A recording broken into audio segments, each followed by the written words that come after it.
L'aereo è crivellato di colpi, il motore tossisce fiamme e il vento urla attraverso i fori nella carlinga.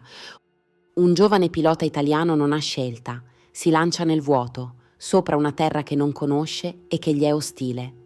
Il suo biplano, un Fiat CR-32, si schianta in una palla di fuoco, un punto esclamativo che sembra mettere fine alla sua guerra. Catturato quasi subito, viene gettato in prigione. Per chiunque altro sarebbe stata la fine della storia. Ma per Franco Lucchini la prigione era solo un fastidioso contrattempo. Il suo dovere, la sua vocazione, non era marcire in una cella, ma volare e combattere. Questa non è solo la storia di un asso della caccia con decine di vittorie.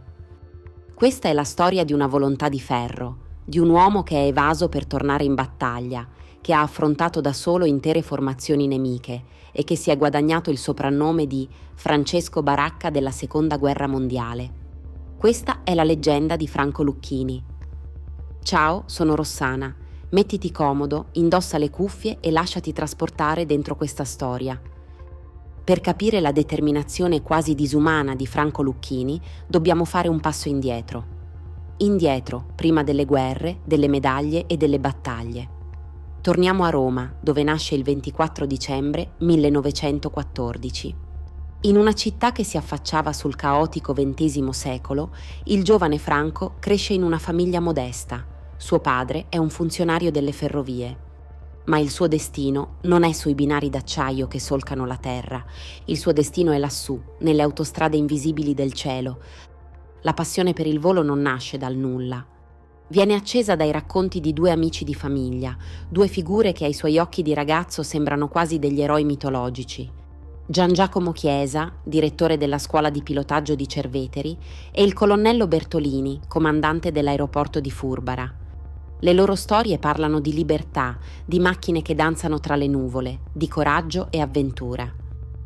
Per un giovane nell'Italia di quell'epoca, un'Italia ossessionata dal futurismo, dalla velocità e dal rischio, quelle storie sono un richiamo a cui è impossibile resistere. Il cielo smette di essere un limite e diventa una promessa. A soli 16 anni, dimostrando una precocità e una dedizione rare, Franco prende il suo primo brevetto, quello per l'aliante. Lì impara a leggere i venti, a sentire l'aria sotto le ali, a diventare una cosa sola con una macchina silenziosa e leggera. È solo il primo passo. Nel 1935, appena ne ha l'occasione, entra nella Regia Aeronautica come ufficiale di complemento.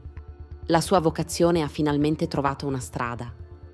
La formazione è durissima. Alla Scuola Aeronautica di Foggia, Lucchini trasforma la passione giovanile in un'abilità letale. Nel luglio del 1936 ottiene finalmente il brevetto di pilota militare, ma non è destinato a essere un pilota qualunque.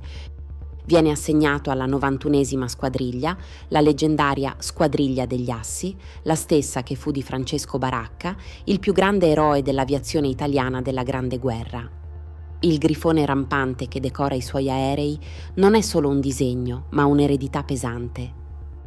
Entrare in quella squadriglia significava essere destinati alla grandezza o a una morte gloriosa nel tentativo di raggiungerla. Per Lucchini non c'erano alternative, aveva trovato la sua casa. E presto il mondo gli avrebbe offerto un palcoscenico di fuoco e sangue per dimostrare quanto valeva. È il 1937. L'Europa guarda con ansia alla Spagna, un paese straziato da una guerra civile che è diventata il banco di prova per le grandi potenze. Per un pilota ambizioso come Franco Lucchini è un'occasione da non perdere. Si offre volontario. Il 22 luglio si imbarca a Ostia su un mercantile diretto a Cadice. Si lascia alle spalle la pace per cercare la gloria nel caos. Viene assegnato alla 19esima squadriglia del 23esimo gruppo caccia dell'aviazione legionaria, l'unità inviata dall'Italia per sostenere le forze di Francisco Franco. Ai comandi del suo Fiat CR-32, un biplano agile ma ormai superato, Lucchini si lancia nella mischia. I cieli spagnoli diventano la sua arena. In 122 missioni impara l'arte mortale del duello aereo, una danza tridimensionale dove un errore può costare la vita. È qui che ottiene le sue prime 5 vittorie confermate, abbattendo i caccia Polikarpov di fabbricazione sovietica, i migliori aerei della fazione repubblicana. Ma la guerra insegna le sue lezioni più dure attraverso la sconfitta. Lucchini viene abbattuto 2 volte. La prima volta riesce a salvarsi e ad atterrare in territorio amico, tornando subito a volare. La seconda volta, il 22 luglio del 1938, esattamente un anno dopo la sua partenza per la Spagna, la fortuna sembra averlo abbandonato. Durante un combattimento furioso, dopo aver già abbattuto un aereo nemico, il suo CR-32 viene crivellato di colpi. Si lancia ancora una volta, ma questa volta il paracadute lo porta dritto in territorio nemico. Catturato, la sua guerra sembra finita. Ma è qui, nella disperazione della prigionia, che emerge la vera tempra di quest'uomo. Non si arrende. Le fonti storiche sono povere di dettagli sulla sua fuga, avvolgendola in un'aura di leggenda, ma sappiamo che dopo mesi di prigionia, nel febbraio del 1939, riesce a scappare. Come abbia fatto, non lo sapremo mai. Forse ha corrotto una guardia, forse ha forzato una serratura, o forse ha solo colto un'occasione irripetibile. Il risultato, però, è ciò che conta. Franco Lucchini è di nuovo libero, spinto da un unico, incrollabile proposito: tornare a volare. Al suo ritorno in Italia viene promosso in servizio permanente effettivo e decorato con la medaglia d'argento al valor militare. La Spagna lo aveva forgiato, quasi spezzato, ma alla fine lo aveva reso una leggenda. Quando l'Italia entra nella Seconda Guerra Mondiale nel giugno del 1940, Franco Lucchini è già un veterano. Viene subito inviato in Nord Africa con la 90ª squadriglia del 10° gruppo, parte del prestigioso Quarto Stormo. La sua nuova cavalcatura è il Fiat CR-42 Falco, un biplano maneggevole ma tecnologicamente surclassato dai monoplani britannici come l'Hawker Hurricane. È nei cieli infuocati del deserto che Lucchini dimostra di essere un pilota eccezionale. Dove la macchina non arriva, ci pensa lui con abilità, aggressività e una vista prodigiosa. L'11 giugno 1940 compie la sua prima missione di guerra. Pochi giorni dopo, il 21 giugno, partecipa alla distruzione di un idrovolante Short Sunderland. In una famosa battaglia aerea il 4 agosto 1940, Lucchini abbatte un Gloster Gladiator. Per anni le fonti italiane hanno sostenuto che il pilota di quel Gladiator fosse Marmaduke Pat Pattle, destinato a diventare uno dei più grandi assi alleati. Sebbene oggi questa versione sia contestata dai registri alleati, Pattle stesso, sopravvissuto a uno scontro in quel periodo, annotò che il suo avversario era un tiratore eccezionale. All'inizio del 1941 il suo reparto viene finalmente riequipaggiato con i caccia monoplano Macchi C-200 Saetta. Con questi aerei Lucchini viene trasferito in Sicilia per la durissima campagna aerea contro Malta. I cieli sopra l'isola sono un tritacarne. Lucchini continua a combattere con la sua solita ferocia, ma paga un prezzo altissimo. Nel settembre 1941, dopo un atterraggio di fortuna, riporta gravi ferite che lo costringono a un lungo periodo di convalescenza. È durante la sua assenza che arriva la svolta. Il Quarto Stormo riceve finalmente il Macchi C-202 Folgore. Elegante, potente e spinto da un motore tedesco su licenza, il Folgore è un caccia eccezionale. Quando Lucchini, promosso capitano e comandante della 84ª squadriglia, torna in servizio nella primavera del 1942, ha finalmente tra le mani uno strumento degno del suo talento. Torna subito in azione sui cieli di Malta, dove abbatte 2 Spitfire. Ma la vera prova arriva nel maggio 1942, quando il Quarto Stormo viene di nuovo schierato in Nord Africa per supportare l'offensiva di Rommel. Quell'estate è l'apice della carriera di Lucchini. In una serie ininterrotta di combattimenti furiosi abbatte individualmente 9 aerei nemici, tra cui P-40 e Spitfire, e contribuisce alla distruzione di molti altri. La sua fama è tale che persino i tedeschi gli conferiscono la Croce di Ferro di seconda classe, un raro onore per un pilota italiano. Ma la guerra, ancora una volta, gli presenta il conto. Il 24 ottobre 1942 viene di nuovo abbattuto e gravemente ferito, costringendolo a tornare in Italia. La primavera del 1943 porta un'aria pesante. Con la caduta del Nord Africa è chiaro a tutti che il prossimo obiettivo alleato sarà l'Italia.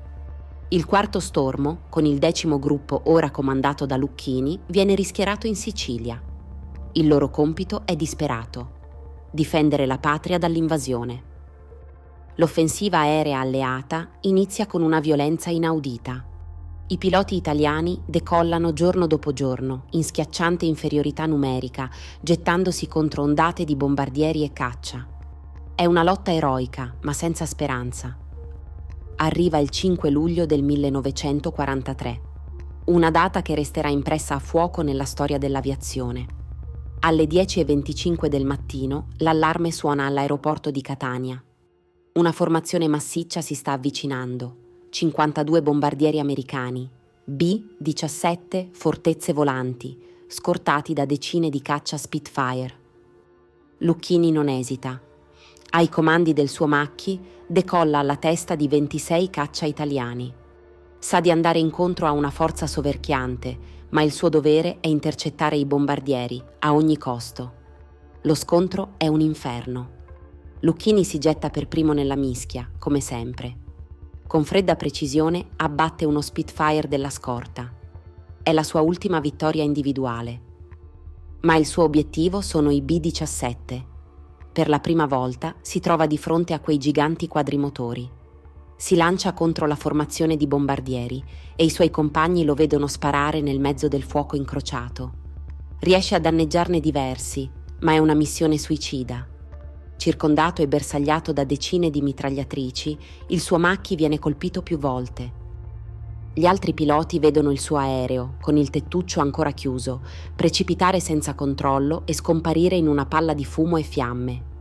Il corpo di Franco Lucchini verrà ritrovato solo 2 giorni dopo.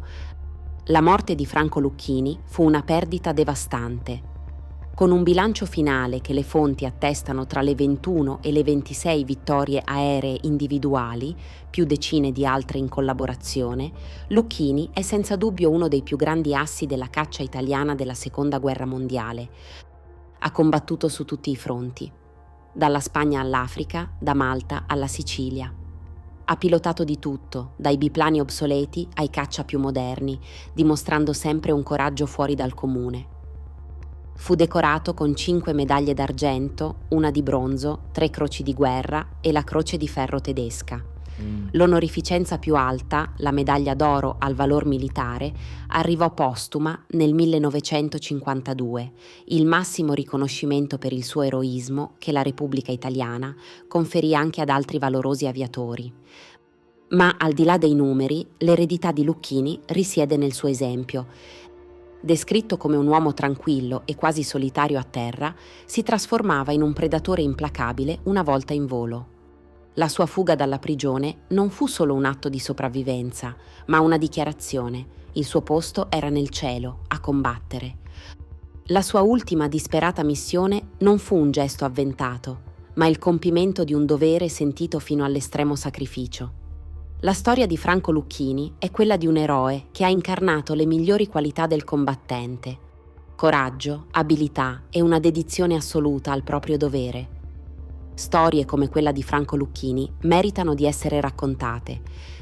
Se questa storia ti ha appassionato, lascia un mi piace per onorare la memoria di questo grande asso italiano. E non dimenticare di iscriverti al canale e attivare la campanella per non perdere le prossime storie di eroi che hanno segnato il nostro passato.